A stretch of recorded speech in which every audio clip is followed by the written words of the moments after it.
Breaking news. Dua polisi terdakwa unlawful killing Laskar FPI divonis bebas.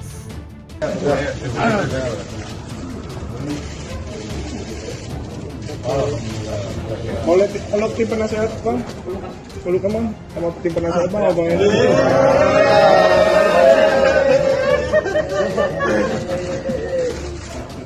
Kamera tengah, kanan, kiri. Alhamdulillah, teman-teman, makasih. Akhir. Thank you, rekan-rekan. Majelis Hakim berkesimpulan bahwa terhadap perbuatan terdakwa pada pokok peristiwa besar, sebagaimana diuraikan di atas, dapat dikualifikasikan sebagai pembelaan terpaksa atau notwil, dan terhadap perbuatan terdakwa pada pokok peristiwa kedua dapat dikualifikasikan sebagai pembelaan terpaksa yang melampaui batas atau notwil excess. Berimbang pun oleh karena perbuatan yang dilakukan oleh terdakwa adalah termasuk dalam pembelaan terpaksa atau notwil, dan pembelaan terpaksa melampaui batas notwil excess, maka majelis hakim berpendapat bahwa terhadap perbuatan terdakwa tersebut terdapat alasan pembenar yang menghapus sifat melawan hukum perbuatan yang dilakukan oleh terdakwa, dan alasan pemaaf yang menghapus kesalahan terdakwa sehingga kepada terdakwa tidak dapat dimintai pertanggungjawaban dengan dijatuhi pidana, sehingga terdakwa harus dilepas dari segala tuntutan hukum. Kita tidak bisa menyangkal bahwa perbuatan itu terbukti, akan tetapi majelis hakim sependapat dengan kami bahwa perbuatan itu dilakukan karena pembelaan terpaksa, dan oleh karenanya tidak boleh dihukum. Maka saya tidak punya komentar apa-apa kecuali alhamdulillah kami menerima putusan itu. Buat terdakwa sendiri gimana, Pak? Ya tentunya ini akan dipulihkan sesuai dengan putusan majelis hakim, juga kita harus hormati yang bersangkutan tentunya akan segera melanjutkan tugas seperti biasa.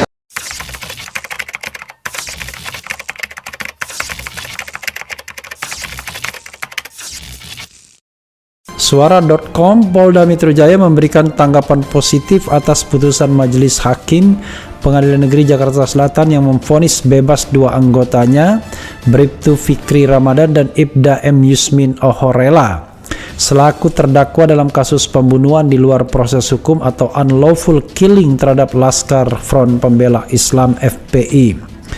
Mereka menilai putusan majelis hakim ini mengartikan bahwa tindakan yang dilakukan kedua anggotanya dalam peristiwa berdarah di KM 50 Tol Jakarta Cikampek telah sesuai prosedur, ya. Kabid Humas Polda Metro Jaya Kombes Endra Zulpan mengatakan pihaknya juga menghormati putusan majelis hakim ini yang diklaimnya telah dilaksanakan secara transparan dan terbuka. Berkenaan dengan itu, Zulpan mengklaim bahwa pihaknya ke depan akan lebih profesional lagi dalam melaksanakan tugasnya. Tidak menjatuhkan hukuman terhadap terdakwa karena perbuatan yang dilakukan oleh terdakwa berdasarkan pembelaan diri karena terpaksa dan pembelaan terpaksa melampaui batas. Kemudian berikutnya menyatakan bahwa terdakwa tidak dijatuhi hukuman karena alasan pembenar dan pemaaf. Kemudian berikutnya memulihkan semua hak terdakwa serta membebankan biaya perkara kepada negara.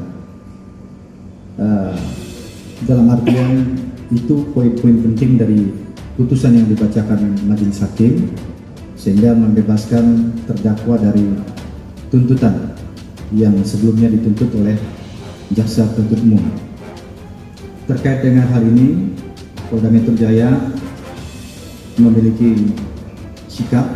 Ada dua hal yang perlu saya sampaikan terkait dengan sikap Polda Metro. Yang pertama adalah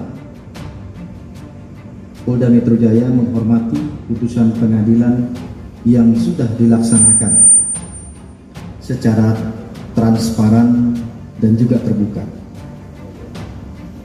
Kemudian yang kedua, terkait dengan putusan Pengadilan Negeri Jakarta Selatan pada hari ini terkait dengan peristiwa di kilometer 50, ini berarti apa yang dilakukan kepolisian di dalam peristiwa kilometer 50 itu adalah sesuai dengan SOP.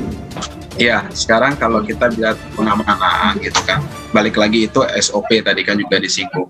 Yang pertama adalah mereka itu kan di situ mengutip gitu kan, surveillance gitu kan. Nah kalau surveillance itu kan apa harus berakhir seperti itu yang memang kita pertanyakan juga seperti itu. Kemudian selanjutnya kan tadi sudah sama-sama tahu memang di situ tidak ada yang menyaksikan. Kemudian juga perlu digarisbawahi di situ banyak saksi-saksi yang mengetahui, yang mengambil video dan gambar ketika saat itu ya, ketika peristiwa itu yang diminta untuk dihapus seperti itu. Itu menurut saya jadi catatan juga ya, informasi-informasi seperti itu. Ya, Pak Aziz, Anda tidak hadir.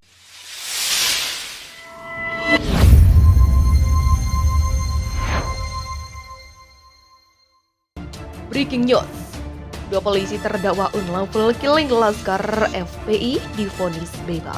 Pengadilan Negeri Jakarta Selatan menggelar sidang putusan kepada 2 personel polisi, Bribtu Fikri Ramadan dan Ibda Yasmin, yang menjadi terdakwa kasus unlawful killing Laskar Front Pembela Islam pada Jumat 18 Maret.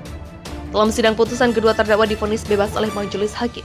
Majelis hakim dalam putusannya menyatakan Bribtu Fikri dan Ibda Yasmin bersalah melakukan tindakan pidana, penganiayaan hingga membuat orang meninggal dunia. Namun kedua terdakwa tidak dijatuhi hukuman karena alasan pembenaran merujuk pledoi atau nota pembelaan kuasa hukum, menyatakan kepada terdakwa tidak dapat dijatuhi pidana karena adanya alasan pembenaran dan pemaaf, kata Hakim Ketua Muhammad Arif Nurianta. Dengan demikian, majelis hakim memutuskan melepaskan kedua terdakwa dari tuntutan hukum dan memulihkan kedudukan, hak dan martabat. 6. Menetapkan barang bukti seluruhnya dikembalikan ke penuntut umum, ucap Hakim Ketua. Kedua terdakwa tidak menghadiri langsung sidang yang digelar sekitar pukul 9:05 waktu Indonesia Barat itu. Mereka diwakili kuasa hukumnya Heni Yosodiningrat. Majelis hakim kemudian menanyakan pendapat kuasa hukum terdakwa soal putusan tersebut. Henry menyatakan penerima putusan majelis hakim diketahui Bribtu Fikri dan Ibda Yasmin dituntut 6 tahun penjara dalam sidang tuntutan pada 22 Februari 2022.